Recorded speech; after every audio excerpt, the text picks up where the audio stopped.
And so and if you think about a business model is just a point in time. And so your job is to keep moving towards, then your strategies, keep moving towards that 5-year vision, which, probably is aligned with some bigger business model, and is to pivot along the way.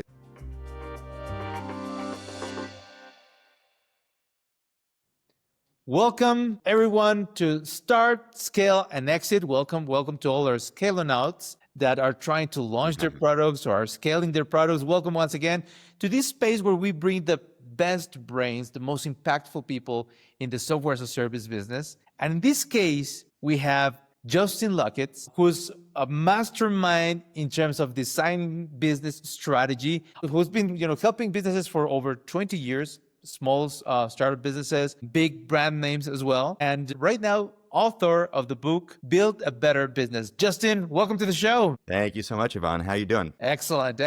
So Justin, as I promised, before we get started, I want to play a little game with you. Right? Yeah, sure. And this game's called Scale It or Scrap It. Okay? Okay, all right. So I'm going to share with you some crazy ideas that some people are having. Some might be very interesting. And you tell us, scale it or scrap it.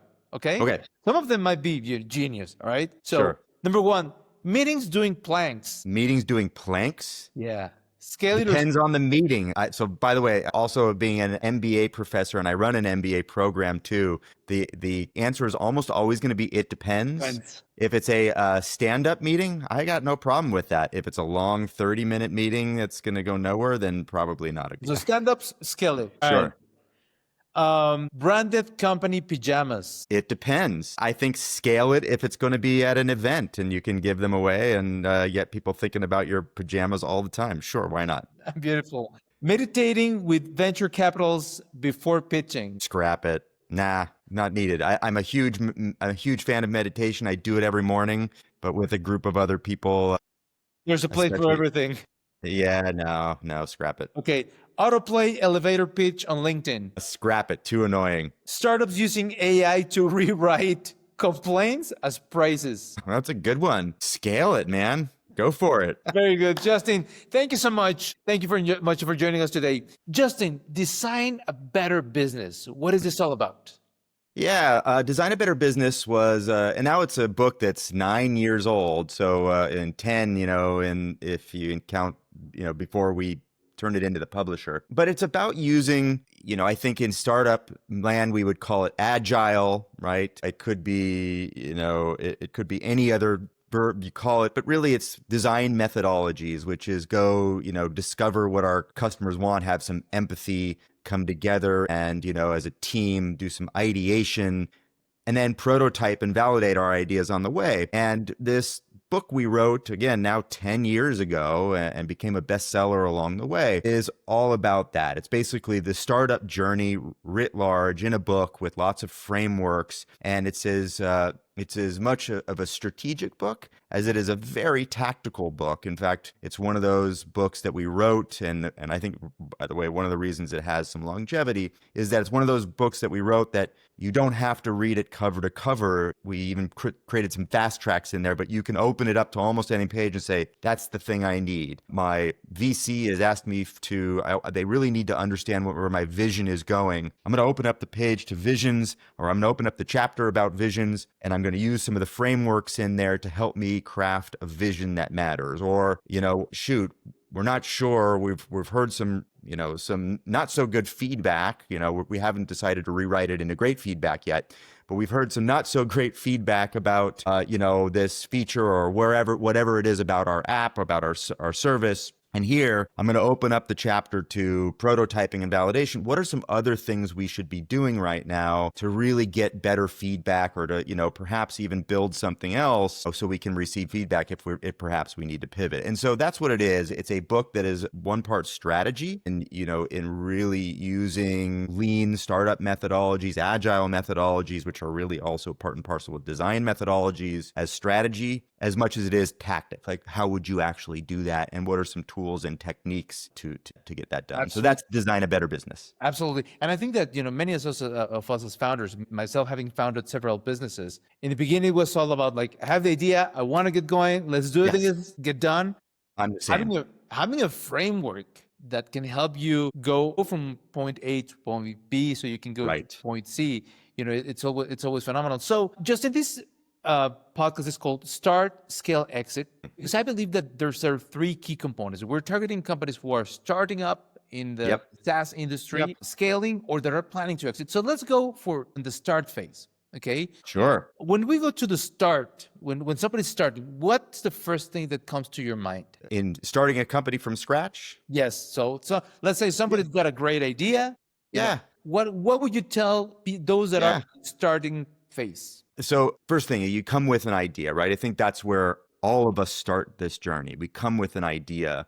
I think that's the most exciting thing ever. I think this is the thing that makes us human in this world of AI. That's the thing that makes us human is this nugget of something that we're like, ooh, there's a need, or maybe this is scratching my own itch. Our natural inclination, and certainly it sounds like for you, it sort of is for me, even doing this for a long time and starting many companies, our natural inclination is to start building something. The best thing we can do is take a step back and not start building the thing. Perhaps we do a little desk research. We're probably using some Chat GPT or Perplexity or Gemini or Claude, whatever. It doesn't matter. You do some desk research. Is this real? Okay, great. It's real. Sure, go buy a domain name if that's something you want to do. But the real first thing to do is to go figure out who really wants this thing, right? It's not about the competition at that point. Who really cares about the competition? Who really wants this thing? And what do they really want? And so there's myriad ways to do that, but it may be as simple as, getting into some Reddit threads, and, it may take a couple weeks before you can even post in Reddit threads, but you can start asking questions, right? And not pitching your idea. It's not about pitching. It's about asking questions. Have you ever run into this? When was the last time you did this? I'm really interested in these things, and see what comes back. And if the things that come back are, starting to validate what you're talking about, it's probably a decent idea to continue to move forward. The moving forward might be relatively quick too, because you might go speak with some family, you might from friends, right? I urge anyone to go speak with people who aren't your family and friends, right? Maybe one level out of that. And if you start getting that early validation, then the next thing might be you put up a web page, which by the way today is easier than ever and basically free, right? You put up a one pager with a sign up, and now see, in those same areas, are people even willing to sign up for the thing that you're talking about, early access to something, right? And here's where you're turning the idea into, it's not a pitch, but it's here's what I'm thinking of doing, right? And so it's that early validation through some very simple conversations and even simpler prototypes that now you have something and you can work with. Absolutely. Absolutely. And I think, you mentioned something. I'm a little bit hesitant of the advice of friends and family, because I think it tends to go either of two ways. They can either validate you, Yes. they can kill your That's right. That's right. Target market. That's right. Right. Yeah. But what you said about, I think the key question is this real, right? Yeah. And for many of us, it's, how do I turn this idea into a yes or a no? Now, Justin, for example, with something so innovative, for example, take ChatGPT in its first version, right? Sure. Yeah. When none of us even knew that we needed that, right? Yeah. How do founders can validate such an idea that is, like people, we don't know that we need that until we have it. Yeah, I think then that's even perhaps a step further. There's some dyed-in-the-wool ways to go out there and test that have been, used a lot of times before. By the way, Dropbox started in a very similar fashion, right? The Drew Houston, who started Dropbox now decades ago, he and his team had to go describe to people, and VCs included, like, this is file syncing, and your files are always accessible from wherever, and it's not like a website. It's on your desktop, right, and on your laptop, and especially on your phone. Everyone's like, I don't really understand what you're talking about here. Like, so you're sending them to yourself? You're sending the files to yourself in an email, or you're using SneakerNet, a USB stick? He said, no. And so what they did was they created an animated video, and you can go look that up on YouTube, like an animated video of what does it feel like to use Dropbox. And it was one part marketing advertisement about what they were trying to build, right? And then the second way was, this is how it feels to use this thing from an outside in perspective. So I think that's one way to think through it. I think the other way to think through this is, it goes beyond the conversations, discussions. Yeah, maybe it's by the way, my friends mostly are in Silicon Valley and they're startup folks too. So they're always giving me pushback on things, or, oh, have you heard of this competitor who's doing the same thing? It's like, okay, got it. But it might be to go build an early clickable prototype. And these days with vibe coding, you just go build something that's a little bit more than clickable, right? It might have some static answers behind the scenes, but you might go build a clickable prototype with some, static answers, some static way, but here you are. And now this kind of goes back to design, right? Here you are, here's the experience I'm trying to convey to someone, and it's almost real. It's not exactly real, but it's almost real. And can you believe, right? And how does this make you feel? How does it, when you use this, what questions would you want to ask it? How would you want it to answer you, right? And so it's those early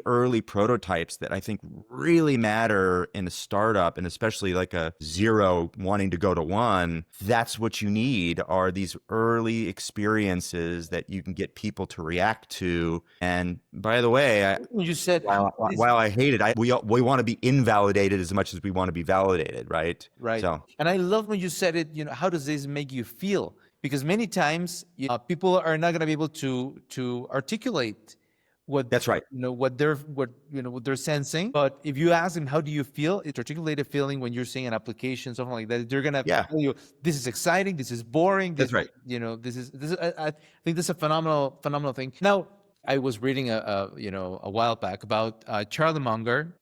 Mm-hmm. Warren Buffett's our dearly departed Charlie Munger. Yes. Yeah. And he was saying that one of the things that he used to do is, instead of trying to find the best way or all the possible best options, he used to think, what can kill this? Okay. Yeah. So, yes. So in your 20 years of experience, Justin, right now, many of them then can be changing right now with this fast-paced technology. But what are the things that startup founders should worry about, or what are the things that they should be aware of that they can kill an early startup? Yeah, that's a great question. And what you're talking about, by the way, is like, is there a way to wrap a pre-mortem, right?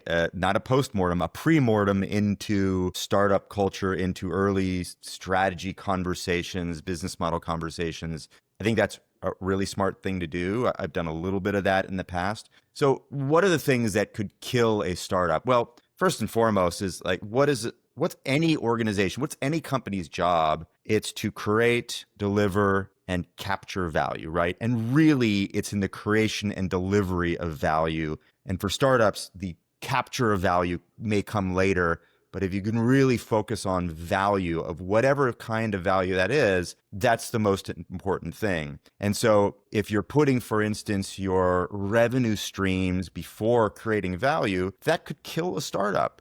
Right? If you're trying to make money off of something that's not valuable enough to make money off of, right? That could kill a startup. Now, I'm a huge proponent of charging for the value you create, and know that it's got to be commensurate with the value you're delivering, right? And so it's creating real value for humans that they really value and want. That's one. I think another thing, and especially today, to think about things that might kill startups is, I'm a designer also at heart, and a business designer at that, is that I think what we're seeing now is just like in many regards, when we moved from web to mobile and we had to redesign things that used to be these really rich web pages that look shitty today, but at the time worked fine. We had to redesign those things for mobile so that they just had exactly what you needed. Now with AI, and probably most startups are certainly going down that road. I think we need to start thinking about, well, what is the experience? What's the value we're creating? And what's the experience that we're wrapping around that? And must it be the mobile experiences and or the desktop experiences of today, literally today? Or should we try to define a whole new experience because, in some said future, the experiences context aware. It's, they're AI agents. It may be conversational more than it is buttons. Maybe it's experiences that mold and shape themselves based on what people really are trying to get done in their lives. And so it's creating value and creating, this design experience, whatever you want to call it, I agree. that is truly value to people, and also then becomes sticky because of it, right? And I think like ChatGPT is a really good one. Here we are, and it does a decent enough job in a conversational way of providing exactly what we want when we want it. Now you have to know how to prompt, right, to get exactly what you want. And that's what I'm saying, is create a better experience for people, right? And I think those are the kinds of things that would kill a startup if you're just not on top of that, if you're not on top of where the future is going, and certainly where it's always been, which is you just have to create value for people. Absolutely. And I think the other day I was listening to Jeff Bezos, and he was saying that a lot of people ask him, what's going to change in the next 10 years? And he was replying, I think that the key question is, what is not going to change in the next That's right. years? Yeah, You I cannot think that's create a plan to add value, like you're saying, what things that are going to change. You have to focus on, what are the things that are going to stay steady, and then build a plan.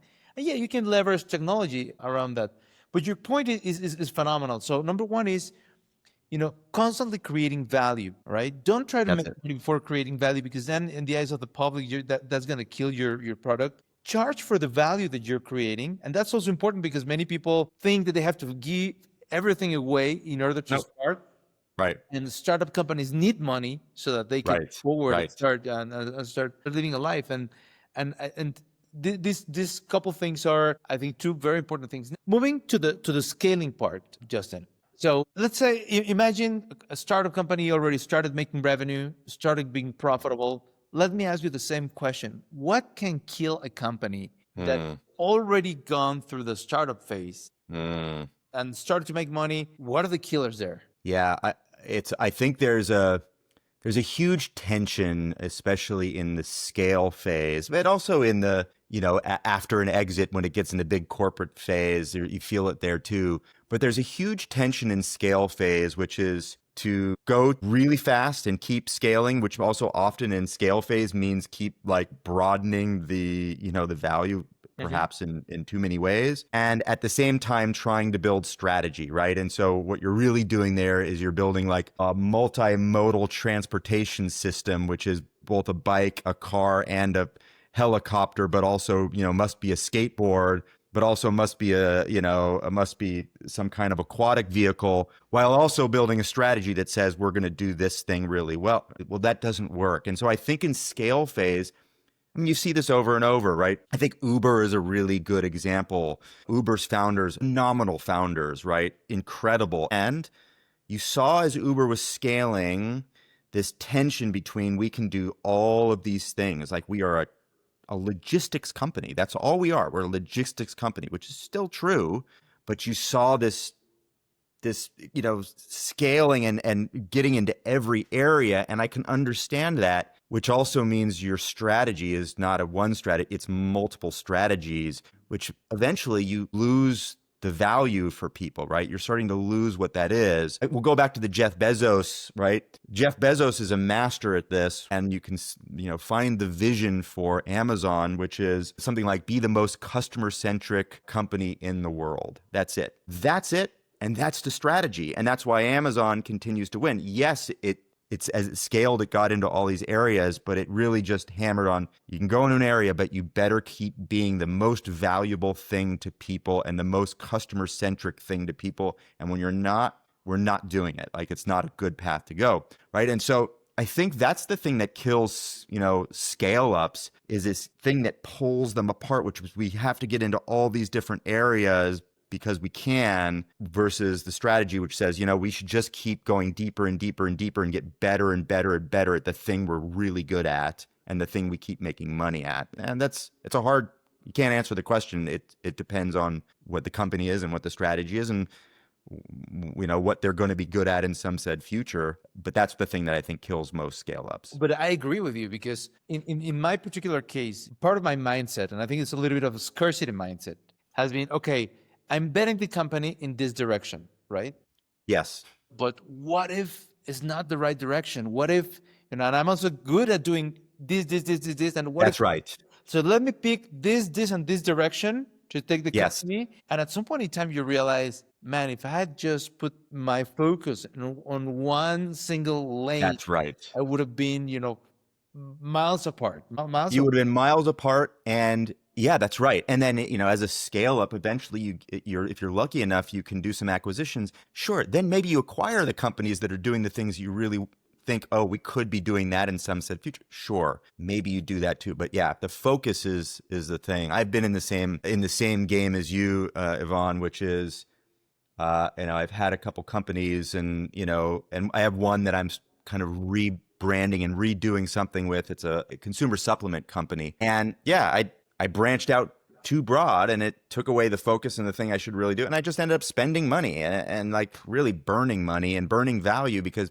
people didn't want all the other things I was trying to do. They wanted the one thing that I started selling them first, which was really good. Correct. And if I should have just doubled down on that, and I didn't. Correct. And by the way, like a really good VC, like an A16Z, they won't even invest in you unless they hear we're going to focus on this thing. Right. But we have this vision. I don't want to hear the vision about all the other. What's the focus? The focus is this. That's the thing we're going to invest in. We'll double down. We'll triple down on that. Keep doing that. And when it comes time to expand, sure, we'll help you expand, but do that thing really well. And that's why you see winners come out of that too. So yeah. Beautiful. Especially in the software as a service industry. Yeah. It is very difficult because you start getting requests from all of your current clients or potential clients. Right. You have a product. You want to start gaining more clients. So at some point in time, it's like, okay, this guy's asking me for this button. This guy's asking me for this other button. I'm That's trying right. to please everybody.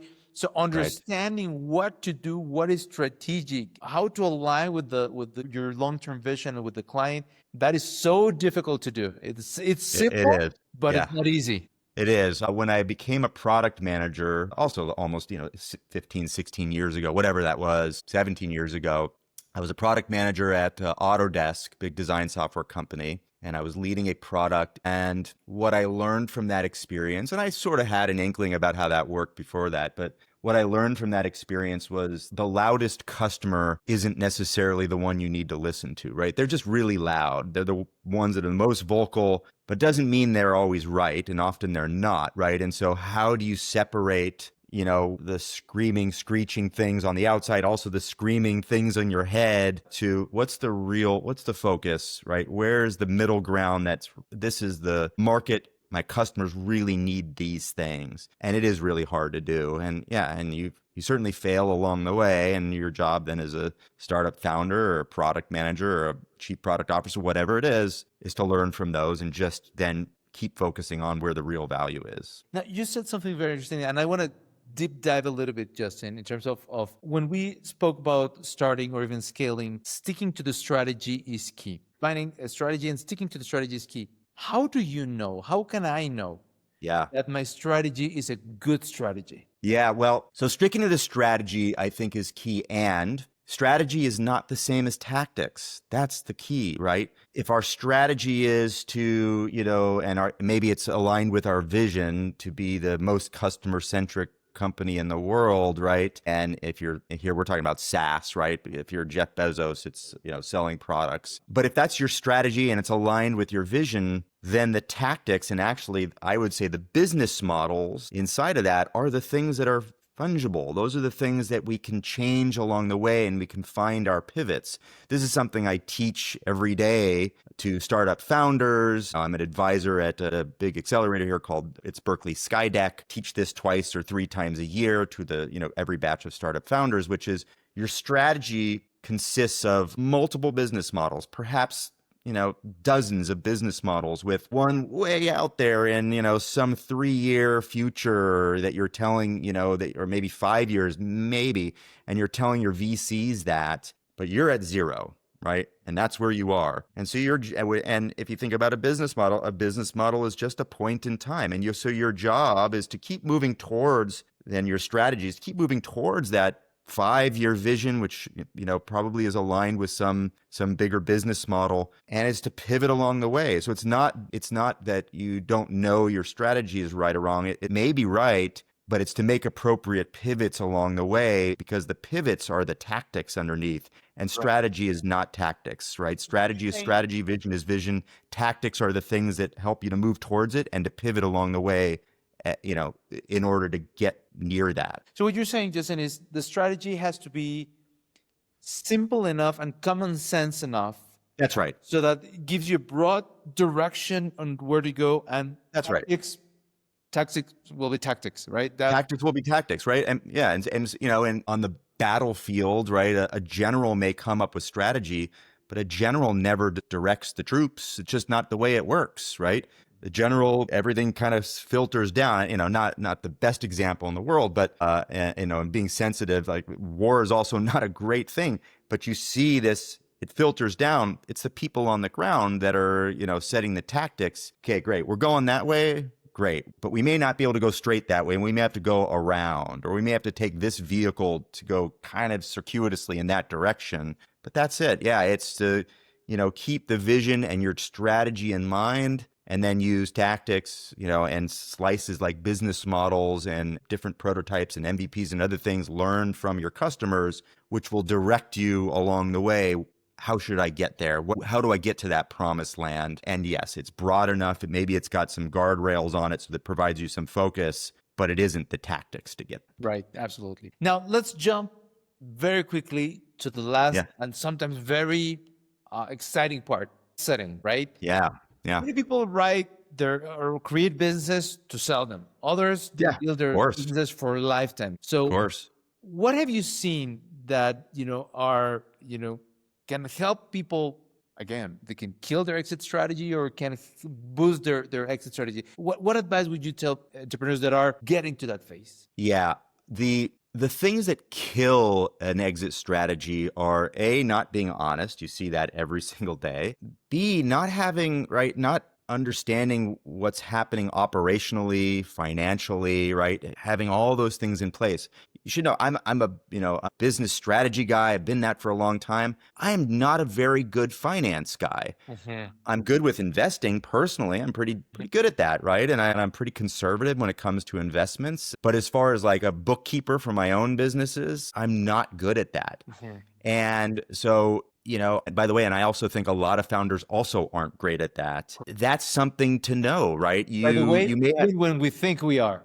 We think we are. By the way. There's someone else who's much better at that than we are and loves to do that. Right. And it's something that, by the way, I hate to do, and I'm pretty bad at it because I just can't keep on top of it. And so we see a lot of companies that could exit that have awesome value, right, and are delivering it really well, but behind the scenes aren't even able to understand or even capture that in a way that allows them to reconcile something, which kills exits. I was part of a startup and we did exit, right? And I was an early investor and, and an advisor, and I made my money back, but that was about it. And that's because behind the scenes, things were kind of broken. Operationally, things worked well, but financially, as part of those operations, we couldn't show a clear picture.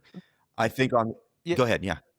I was asked a question, and in a debate with some friends, like they were saying, do you think people should create a company with having in mind to sell it? Should they start a company having in mind to have the company for a long? Yeah. What is your best mindset? There's no right answer. I don't think there's it totally depends on the person. It totally depends on their situation, what they really are passionate about. Lots of people, me included, have really strong starter energy. Like we want to start something. I mentioned Uber before, right? The founders of Uber, same thing, super starting energy. They weren't built to run a company and to exit or even to IPO. That's just not, they weren't built to do that. And that's okay. But they really did start it to exit. And Travis made plenty of money exiting Uber before it also IPO'd, or maybe right after it IPO'd, whatever. So I don't think there's a right answer. And you should know that if you're getting investment from VCs and angels, they are only looking for exits. That's the only way they get their money back. And so if you are partnering with your angels, with your VCs, with your investors, that they are always going to lead you down that path of what does an exit look like. because that's how we get our money back. And that's usually the only way that we get our money back. Absolutely. And I think in the three sections, you've said something like between the lines, but I think it's so important. Stick to your strengths. Stick to your strengths. Yes, that's right. Yes. When you said, how to build a product and design it to the things that you're good at. When you said scaling is like, we talked about the numbers part, when we were talking about exiting is if you're not built to run a company for the long plan on exiting and focusing on your strength, and if your strength is, and by the way, it's a good service to the world to create many companies, to exit Great. them and Yes. try, and it's also good business, right? Right. That's right. Yeah. And I love that you found that in there, because it's good therapy for me too, Yvonne. It's stick to your strengths, stick to the things you're really good at. Yeah, you can stretch a bit and you can bend. You'll find some things you're really excited about. And you probably eventually, if you're starting a company, you need to work with other people that have other strengths that complement yours. And then you can really go deep with yours and stick with those and your convictions, your strengths. Yeah, totally. I 100% agree. Before we go into the last section of the show, Yeah. I'd like to give a shout out to our sponsor, Synthesis. And I'm saying to everybody, if you are planning to build an amazing MVP or a product to launch, like Synthesis, or if you already have a SaaS product that you're currently running and you want to scale it, you're having trouble with your technical infrastructure or to your customer support, give us a shout out at Synthesis. synthesis.com. And let's move to the final part of the show. All right. This is the flash round or whatever they call it. Go for it. Before that. This one is called Mirror. Okay. Oh, okay. Well, you have plenty of experience. You have been doing this for a long time. What is something, and you've been also on many podcasts, many interviews, many shows. What is one question that you wish people asked you that they rarely or never do? Wow, that's a good one. Well, I suppose, I guess one question that I wish people ask me, and again, maybe it's more of the therapy. Hey, Justin, what if there was one thing you could focus on, because you do so many things, what would that be? So that's a question that, I probably should be asked more, and I should probably ask myself more. Right. What would be the answer to that? I think the answer to that would be to find one thing. It's a little bit meta, but to find the one thing that I'm really, really excited about and then stick with that. I mentioned before, like I have a supplements company, and I am now in a place, it's been around for 3 years. I'm in a place where it's like I haven't focused on it in a couple years, really 18 months. I haven't focused on it. And I've been doing 5 other things at the same time. And probably I should drop all those other 5 things and just go back to that because it's really fun.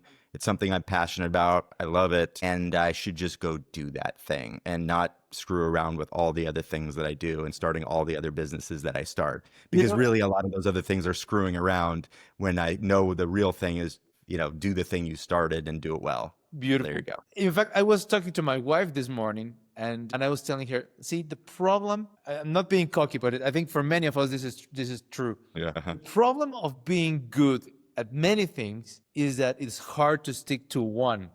That's exactly right. And it's not just being good, it's being excited about many things. Correct. And I think we know enough to be dangerous, and that's it. We're dangerous to ourselves often. And that I'm really good at starting companies. I'm not so good at like seeing them through and even exiting. I'm really good though when had the few exits I've had. I'm really good when I'm on a team of people that are great at helping me operationalize those things and keep moving forward. It's like, okay, good. You keep me grounded and, and in a box moving in the right direction, which is, it's probably the right thing for us. So focus on your strengths and get help for the rest. And get help. Yeah, that's it. Yeah. Beautiful. Now let's go to the flash round. All right. Favorite book?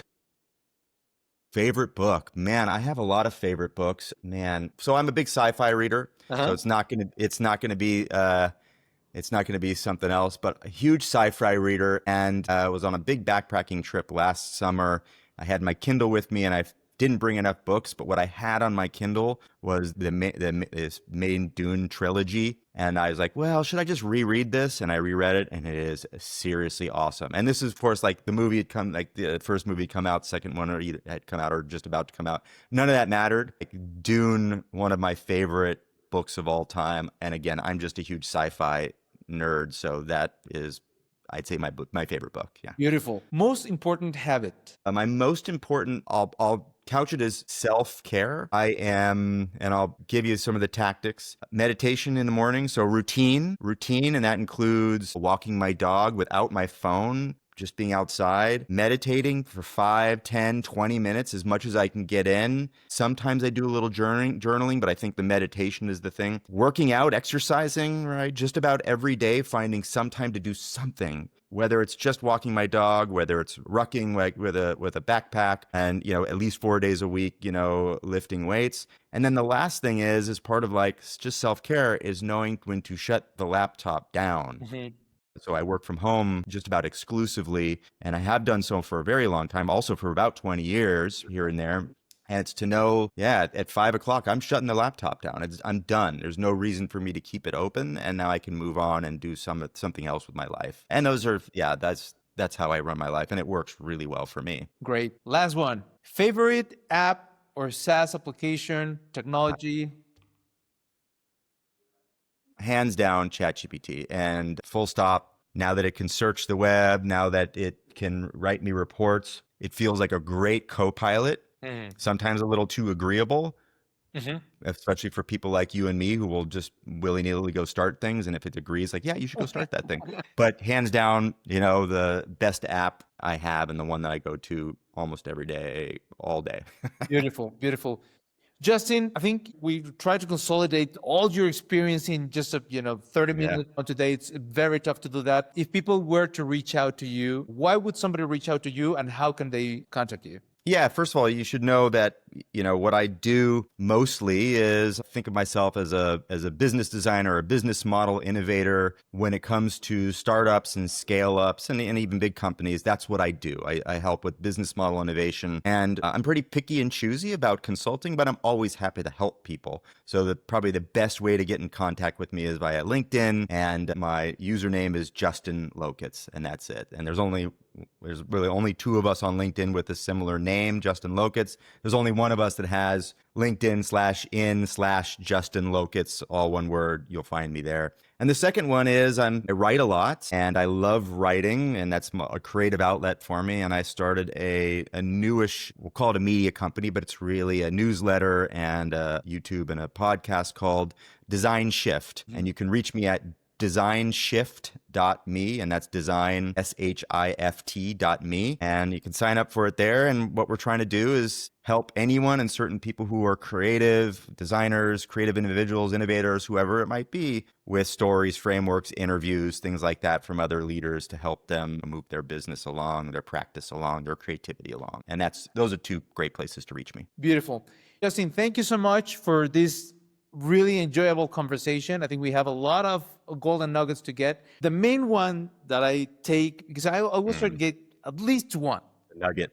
To me, the one driver for this conversation is play to your strengths. Yes. Play to your strengths, and then you're sure to win if you stay focused and play to it with your best at. Right. Yeah. It's the play to your strengths and stay focused. Completely agree. Yes. Absolutely. Justin, thank you so much for your time today. To all of our listeners, if you like what you're saying, if you think it's important, like it, share it, because that always helps to build momentum. Buy from our sponsors. If you're building an app or want to scale an app, called Contact Synthesis, www.sintesys.com, and keep starting, keep scaling, have a phenomenal exit. Thanks, Justin. Appreciate the time today. Thank you.